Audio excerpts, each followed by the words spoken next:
जय हिंद साथियों, नमस्कार। स्वागत है आप सभी का गणित विषय गुरुकुल में। आज के लेक्चर के माध्यम से आप लोग हायर ऑर्डर डिफरेंशियल इक्वेशन में बहुत महत्वपूर्ण टॉपिक होता है जिसे हम लोग कॉम्प्लीमेंट्री फंक्शन कहते हैं, ये निकालना सीखेंगे। विद्यार्थियों, यदि आपको कॉम्प्लीमेंट्री फंक्शन निकालना नहीं आता है तो आज का लेक्चर आप लोगों के लिए बहुत महत्वपूर्ण साबित होगा, बहुत अच्छा साबित होगा, जिसमें आप लोग बहुत डिटेल में बहुत अच्छे तरीके से सीख जाएंगे कि कॉम्प्लीमेंट्री फंक्शन किस तरीके से निकालते हैं। आपकी एग्जामिनेशन अभी स्टार्ट होने वाली है, कॉम्प्लीमेंट्री फंक्शन के ऊपर प्रश्न जरूर से आते ही है। आप बीएससी के स्टूडेंट हो, बीए के स्टूडेंट हो, जहाँ पर भी हायर मैथमेटिक्स में, या फिर आप इंजीनियरिंग के विद्यार्थी हो जहाँ पर भी आपको हायर ऑर्डर डिफरेंशियल इक्वेशन के प्रश्न आएंगे, वहाँ पे कॉम्प्लीमेंट्री फंक्शन और पार्टिकुलर इंटीग्रल के प्रश्न जरूर से देखने को आपको मिलेंगे। कॉम्प्लीमेंट्री फंक्शन और पार्टिकुलर इंटीग्रल यदि आपको निकालना आता है तो ये बहुत इंपॉर्टेंट टॉपिक है, तो आप इसके बहुत सारे क्वेश्चंस को डील कर सकते हैं। तो चलिए जल्दी से शुरुआत करते हैं। यदि आप हमारा कोई कोर्स ज्वाइन करना चाहते हैं, ऑनलाइन ऑफलाइन हमारी बैचेस ज्वाइन करना चाहते हैं, तो डिस्क्रिप्शन पे दिए गए नंबर पे आप मुझे कॉल कर सकते हैं। आप हमारा एप्लीकेशन डाउनलोड कर सकते हैं। आज के बहुत महत्वपूर्ण टॉपिक की शुरुआत करते हैं जिसका नाम है हायर ऑर्डर डिफरेंशियल इक्वेशन में कॉम्प्लीमेंट्री फंक्शन। तो कॉम्प्लीमेंट्री फंक्शन बच्चों निकालना है और हमें यहाँ पे 3 प्रश्न दिए गए हैं, इन तीनों प्रश्नों को सॉल्व करना है। तो कॉम्प्लीमेंट्री फंक्शन के एक्चुअली अगर हम लोग देखा जाए तो कॉम्प्लीमेंट्री फंक्शन के बच्चों 3 महत्वपूर्ण रूल्स होते हैं, 3 केसेस होते हैं जिन्हें हमें देखना है। तो एक हमारे पास अगर डिफरेंशियल इक्वेशन दिया गया है, कोई यदि मेरे पास यहाँ पे मैं शुरुआत करता हूँ लेक्चर की, आप सभी जन ध्यान देंगे। यहाँ पे यदि मेरे पास कोई भी एक होमोजीनियस डिफरेंशियल इक्वेशन दिया गया है, मान के चलते हैं मैं कंसीडर करता हूँ, विद्यार्थियों इधर ध्यान देंगे, बाद में हम लोग ये 3 महत्वपूर्ण प्रश्नों को सॉल्व करेंगे। आज के लेक्चर के माध्यम से हम लोग केस 1, केस 2, केस 3 को डिटेल में संक्षिप्त में जानकारी लेंगे। उसके बाद हम लोग इन तीनों क्वेश्चन को, जो कि केस नंबर 1 पे डिपेंड है, सॉल्व करेंगे। अगले लेक्चर में हम लोग केस नंबर 2, केस नंबर 3 के एग्जांपल को और मिक्स एग्जांपल को सॉल्व करेंगे, जो कि बहुत इंपॉर्टेंट होते हैं, एग्जामिनेशन में आते हैं। कंसीडर, अगर हम लोग एक होमोजीनियस डिफरेंशियल इक्वेशन की बात करेंगे, consider the homogeneous differential equation, जो कि कुछ इस तरीके से होगा विद्यार्थियों, A N D to the power N Y by D X का पावर एन प्लस यहाँ पे a1 D to the power n minus one by upon D X का power n minus one, plus इस तरीके से हम चलते चले जाएंगे A N of Y is equals to 0। अगर इक्वेशन के इक्वल्स टू में 0 आता है, ऐसा डिफरेंशियल इक्वेशन, ऐसा डेरिवेटिव वाला इक्वेशन जहाँ पे डेरिवेटिव हो, साथ में उसके पास कांस्टेंट अवेलेबल हो, जो कि आपके पास ए नॉट, a1, an ये सारे आपके कांस्टेंट होंगे। यहाँ पे ये आपका a नॉट होगा, it is a naught D to the power N Y by D X, ये आपका डेरिवेटिव होगा। Constant derivative plus constant derivative, आपको एक चेन दिखाई दे रही है, A N into Y is equals to 0, ये आपका एक डिफरेंशियल इक्वेशन होगा। यदि हमें इस होमोजीनियस इक्वेशन में, जो कि इस तरीके से हमें दिया गया है, इसे हमें रूट्स इससे हमें बदलना है ऑक्सिलरी इक्वेशन में और उसके रूट्स लेकर आना है, तो सबसे पहले इसे हम लोग सिंबॉलिक फॉर्म में लिख लेते हैं। तो इट्स सिंबॉलिक फॉर्म इज, इसका जो सिंबॉलिक फॉर्म होगा वो किस तरीके से होगा, इट्स सिंबॉलिक फॉर्म, इसका जो सिंबॉलिक फॉर्म है विद्यार्थियों, वो हो जाएगा ए नॉट डी का power N plus a1 D का power n minus one plus plus हम लोग चलते चले जाएंगे a naught Y is equals to 0। Where जो यहाँ पे आप लोगों को दिखाई दे रहा है डी का मतलब होता है, यह आपका डेरिवेटिव है dy बाय डी एक्स। अगर आप dy लिखेंगे तो ये dy बाय डी एक्स कहलाएगा। अगर आप सिंपली d लिखेंगे तो d आपका डी बाय डी एक्स होता है, इसे आपको ध्यान में रखना है। इसे हम लोगों ने सिंबॉलिक फॉर्म में लिख लिया है, इसका हम लोग बदल देंगे, ऑक्सिलरी फॉर्म में निकालेंगे। इट्स ऑक्सिलरी इक्वेशन इज, इसका जो ऑक्सिलरी इक्वेशन होगा वो कुछ इस तरीके से होगा। यहाँ पे ध्यान रखना है बच्चों की, पुट करना है हमें, क्या पुट करना है, d के जगह m पुट करना है।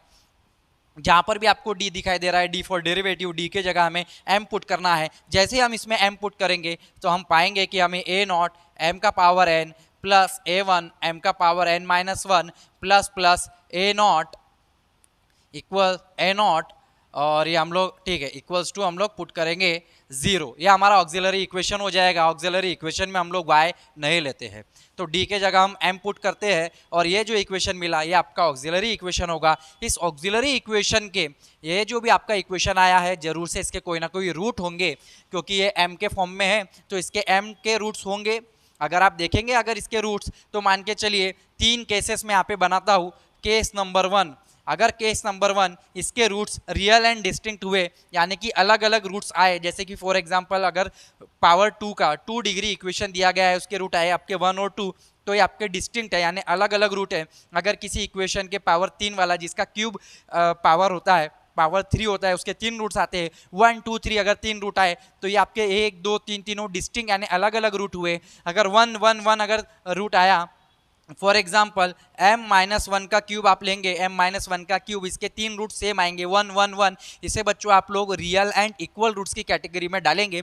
तो फिलहाल हम लोग केस नंबर 1 देखते हैं। केस नंबर 1 में जहाँ पे हमें रियल एंड इक्वल रूट्स हमें दिखाई देंगे, रियल एंड इक्वल रूट्स। तो रियल एंड इक्वल रूट्स में बच्चों हम लोग यदि हमारे पास रियल एंड इक्वल रूट्स में यदि हमारे पास ऐसे रूट्स आते हैं m1 m2 m3 इस प्रकार से एंड सो ऑन, इस तरीके से रूट है यदि हमें दिखाई देते हैं तो इसका जो कॉम्प्लीमेंट्री फंक्शन है वो कुछ इस तरीके से बनेगा। c1 e to the power, पहला रूट पावर में आएगा m1 इंटू एक्स ई के पावर में, प्लस c2 ई के पावर में m2x, प्लस c3 ई के पावर में m3x एंड सो ऑन। इस तरीके से प्लस करते हुए हम लोग चले जाएंगे क्योंकि m1 m2 m3 यहाँ पे डिस्टिंक्ट है, रियल एंड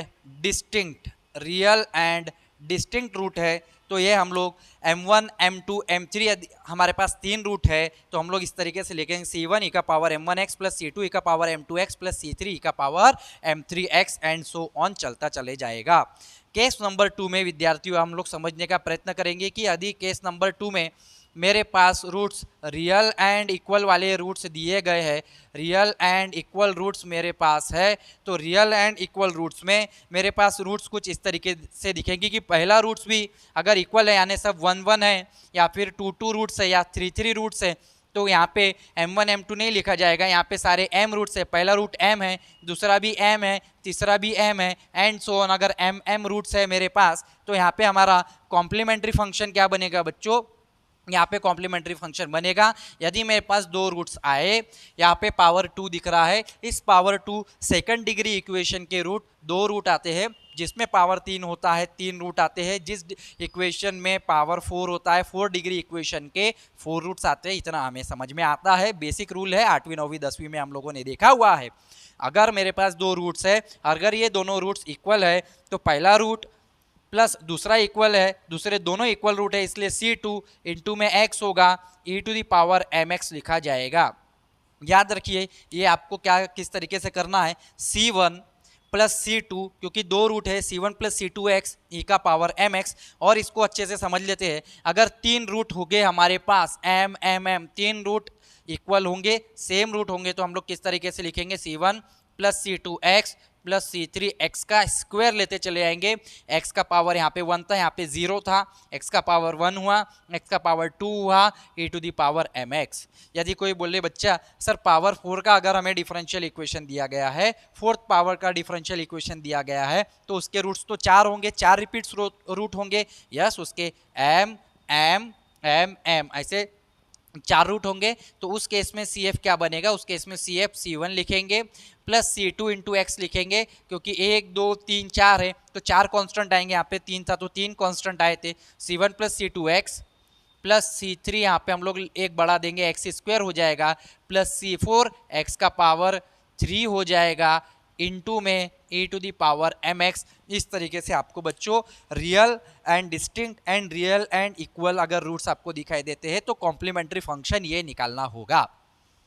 समझ में आ गया विद्यार्थियों। अब केस नंबर 3 होता है, अगर केस नंबर 3 में मेरे पास केस नंबर 3 में यदि मेरे पास कॉम्प्लेक्स रूट आ जाए, इमेजिनरी रूट्स आ जाए, कॉम्प्लेक्स रूट्स हो जैसे कि alpha plus minus i beta, इस तरीके के रूट्स मेरे पास आ जाए, तो मेरे पास CF क्या मिलेगा, तब केस ये मेरा CF का कुछ इस तरीके से हो जाएगा, क्योंकि मुझे पता है पहला रूट C1 e के पावर में पहला रूट इंटू एक्स, तो उसी तरीके से मैं यहाँ पे लिख सकता हूँ, इसमें मैं डायरेक्ट भी लिख सकता हूँ, लेकिन ये आता कैसे ये मैं आपको थोड़ा सा एक्सप्लेन कर दे रहा हूँ।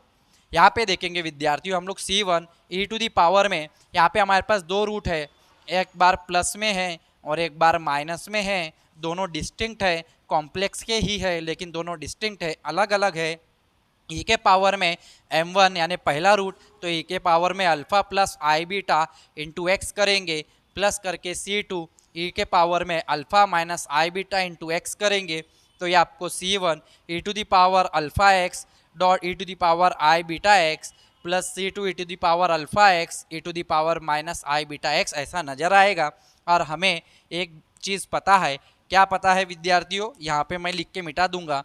ई का पावर आई थीटा होता है cos theta plus i sine theta and e to the power minus i theta होता है cos theta minus i sine theta. ये यूलर्स आइडेंटिटी हमें पता है फॉर्मूला। तो यहाँ पे बच्चों ये C1 E to the power alpha x होगा और ये आपका हो जाएगा, ये हो जाएगा आपको बच्चों cos beta x C1 cos beta x plus i sine beta x plus C2 e to the power alpha x. ये हमारे पास हो जाएगा माइनस में है, इसलिए हो जाएगा cos beta x minus i sine beta x. यदि आप इसमें इसका मल्टीप्लिकेशन ले ले, आई और आई की टर्म हम लोग हटा दे, तो यहाँ पे मिलेगा हमें C1 E to the power alpha x cos beta x और यहाँ से मिलेगा हमें C2 e to the power alpha x cos beta x plus, यदि हम इसमें प्लस कर दे ये हो जाएगा C1 E to the power alpha X plus I, यहाँ पे आएगा आई साइन बीटा एक्स। हमने मल्टीप्लाई कर दिया और रियल टर्म अलग कर दी, आई वाली टर्म इमेजिनरी वाली टर्म अलग कर दी, प्लस हमें यहाँ पे देखने को मिल रहा है minus i C2 e to the power alpha x sine beta x हो गया। यदि हम इसमें देखेंगे विद्यार्थियों तो यहाँ से हमें A to the power alpha X सभी में दिखाई दे रहा है, तो हम कॉमन ले लेते हैं। यहाँ से हमें C1 plus C2 cos beta x नज़र आ रहा है, प्लस यहाँ पे हमें आई C1 माइनस में आई C2 साइन बीटा एक्स नज़र आ रहा है। इस तरीके से लेट हम लोग कंसिडर कर देंगे e to the power alpha x. ये C1 प्लस C2 जो है इस कांस्टेंट का नया नामकरण कर दीजिए, इसे हम लोग C1 लिखेंगे कॉस बीटा एक्स प्लस इस कांस्टेंट का भी नया नामकरण कर देते हैं C2 साइन बीटा एक्स। तो इस तरीके से विद्यार्थियों आप लोगों को 3 केस मिल गए हैं। पहला केस रियल एंड डिस्टिंक्ट वाला, दूसरा रियल एंड इक्वल वाला, लास्ट में आपका रियल कॉम्प्लेक्स रूट वाला केस है, जिसमें आपने देखा यदि आपके पास alpha plus minus i beta वाला रूट आता है तो ऐसी स्थिति में आपका जो कॉम्प्लीमेंट्री फंक्शन बनेगा वो आपका बनेगा e to the power alpha x C1 cos beta x plus C2 sine beta x. और ये हमारे पास 3 फार्मूले आ चुके हैं कॉम्प्लीमेंट्री फंक्शन निकालने के। इन 3 प्रश्नों को अभी हम लोग पहले केस नंबर 1 के आधार पे हम लोग सॉल्व करेंगे। इसके बाद के वीडियो में आप केस नंबर 2 और केस नंबर 3 से रिलेटेड एग्जाम्पल को देखेंगे और बाद के और एक वीडियो में जो कि हमारा खास वीडियो आएगा जिसमें हम लोग मिक्स वाला एक वीडियो बनाएंगे, जिसमें हम लोग मिक्स एग्जाम्पल को देखेंगे कि हम तीनों के एग्जाम्पल यदि हमारे पास कोई ऐसा इक्वेशन आ जाए, ऐसे डिग्री का इक्वेशन आ जाए कि जिसमें हमें रियल भी मिल रहा है, इक्वल भी मिल रहा हो, या फिर रियल और इक्वल या फिर इक्वल एंड रियल के साथ साथ हमें कॉम्प्लेक्स रूट दिखाई दे रहा हो, तब हम ऐसे प्रश्नों को कैसे सॉल्व करें। तो इसका वीडियो भी मिक्स वाला वीडियो भी एक बनाया जाएगा। तो चलिए हम लोग शुरुआत करते हैं, इन तीनों प्रश्नों को सॉल्व करते हैं। यदि आप इसे लिखना चाहते हैं या स्क्रीनशॉट लेना चाहते हैं तो ले सकते हैं। आशा करता हूँ विद्यार्थियों तीनों आपको केस समझ में आ गए होंगे। तीनों केस को समझने के बाद अभी हम लोग प्रश्न को अच्छे से समझ लेते हैं कि किस तरीके से प्रश्न आपके एग्जामिनेशन में पूछे जाते हैं।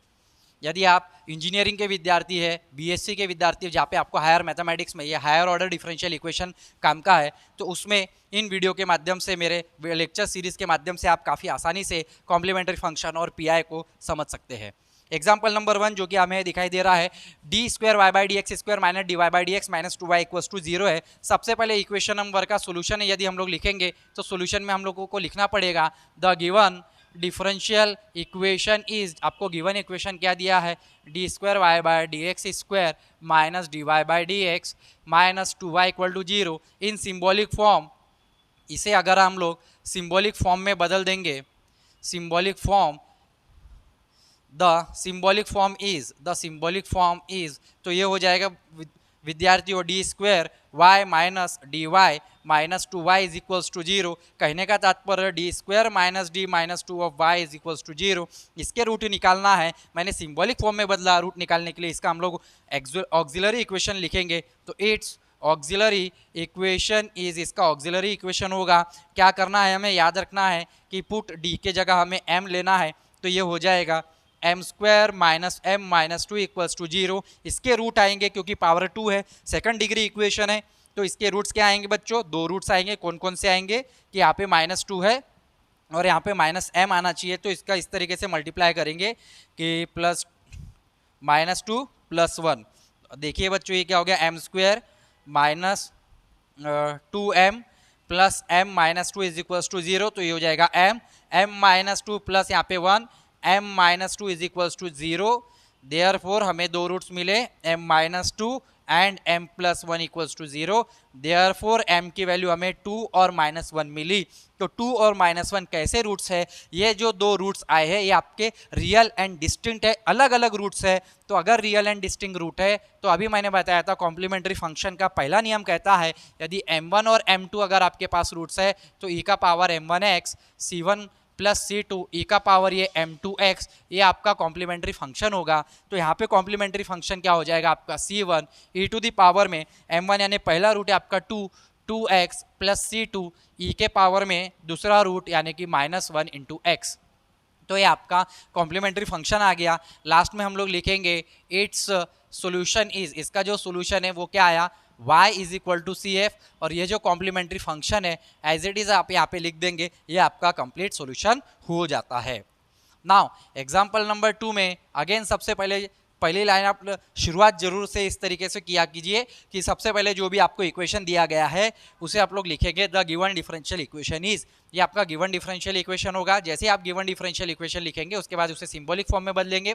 प्रश्न कभी भी एग्जाम में या तो इस तरीके से लिखा आ सकता है या इस तरीके से लिखा आ सकता है, बच्चे कंफ्यूज हो जाते हैं। कंफ्यूज नहीं होना है आपको, इसी का मतलब ये होता है अगर पावर 3 लगा हुआ है यानी डी का पावर 3 है, यही आपका डेरिवेटिव है थर्ड ऑर्डर का। क्योंकि हम हायर ऑर्डर डिफरेंशियल इक्वेशन पढ़ रहे हैं तो नोटेशन थोड़ा सा आप ध्यान में रखेंगे।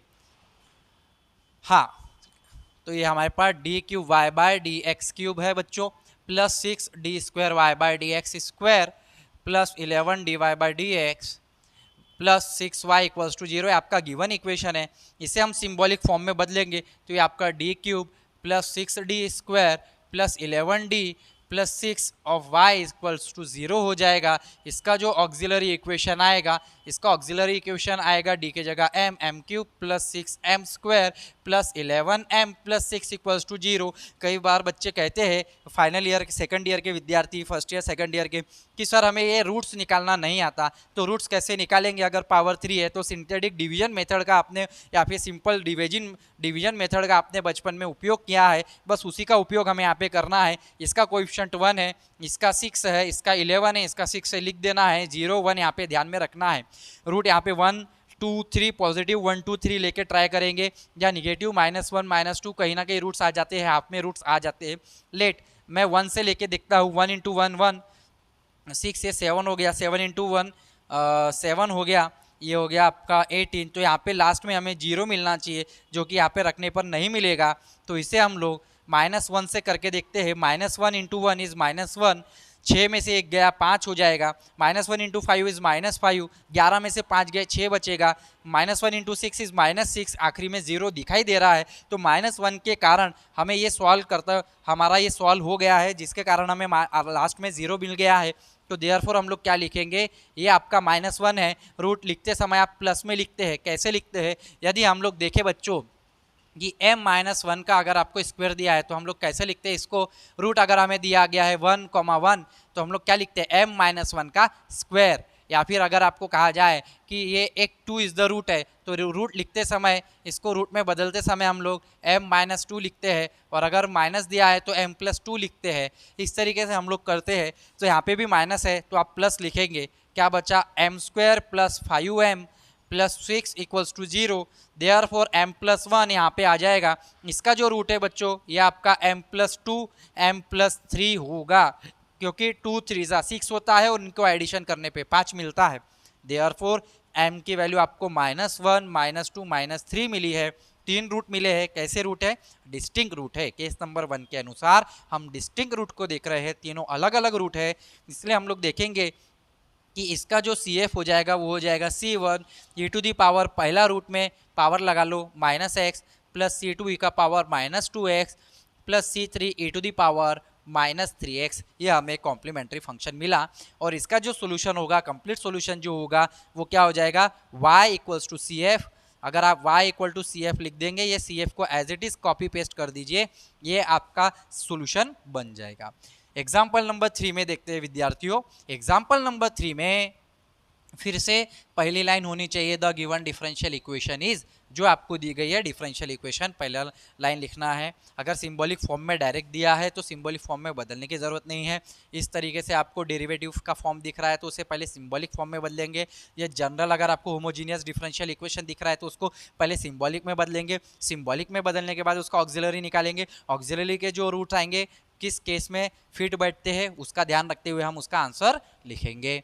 तो यहाँ पे d³ minus d² minus 12d into y equal to 0, ये आपका सिंबॉलिक फॉर्म है।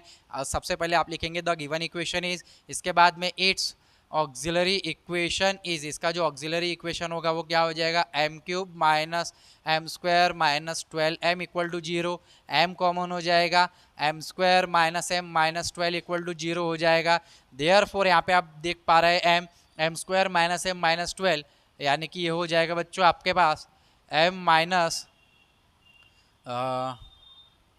माइनस आना चाहिए, m minus 4 m plus 3 is equals to 0, -4 into 3 minus 12, इसका एडिशन करने पे माइनस मिलेगा। देयरफॉर m के रूट्स आए 0, 4 और -3, 3 रूट आ गए। तो इसका जो CF बन जाएगा वो बन जाएगा C1 e का पावर पहला 0 है, टेंशन नहीं लेना, 0 into x, plus C2 e के पावर में दूसरा root into x, plus C3 e to the power -3x। तो हमें देखने को मिला C1 e का पावर 0 1 ही होता है, प्लस C2 e का power 4x, plus C3 e का पावर -3x। यह हमें कॉम्प्लीमेंट्री फंक्शन मिला। इसका जो सोल्यूशन आएगा इट्स सोल्यूशन इज, इसका जो सोल्यूशन होगा वो y इक्वल टू CF होगा और ये CF हमें एज इट इज लिख देना है। तो यहाँ पे विद्यार्थियों हम लोगों ने 3 केस देखे। 3 केस देखने के बाद हमने केस नंबर 1 के 3 एग्जाम्पल देखे। अगले वीडियो के माध्यम से हम लोग केस नंबर 2 के कुछ एग्जाम्पल्स देखेंगे, उसके बाद हम लोग केस नंबर 3 के एग्जाम्पल्स देखेंगे, लास्ट में हम लोग मिक्स प्रकार के एग्जाम्पल देखेंगे जिसमें हम केस 1, केस 2 और केस 3 का उपयोग करते हुए नजर आएंगे। तो आज का लेक्चर आपको विद्यार्थियों को ऐसा लगा है जरूर से आप कमेंट करके बताइए। यदि आज का लेक्चर आपको अच्छा लगा है तो ज़्यादा से ज़्यादा विद्यार्थियों तक शेयर जरूर कीजिए, क्योंकि ये सभी बच्चों की अभी एग्जामिनेशन चल रही है, ज्ञान बांटने से ही बढ़ता है। मिलेंगे अगले वीडियो में, तब तक के लिए जय हिंद, जय भारत, वंदे मातरम साथियों, धन्यवाद आप सभी का।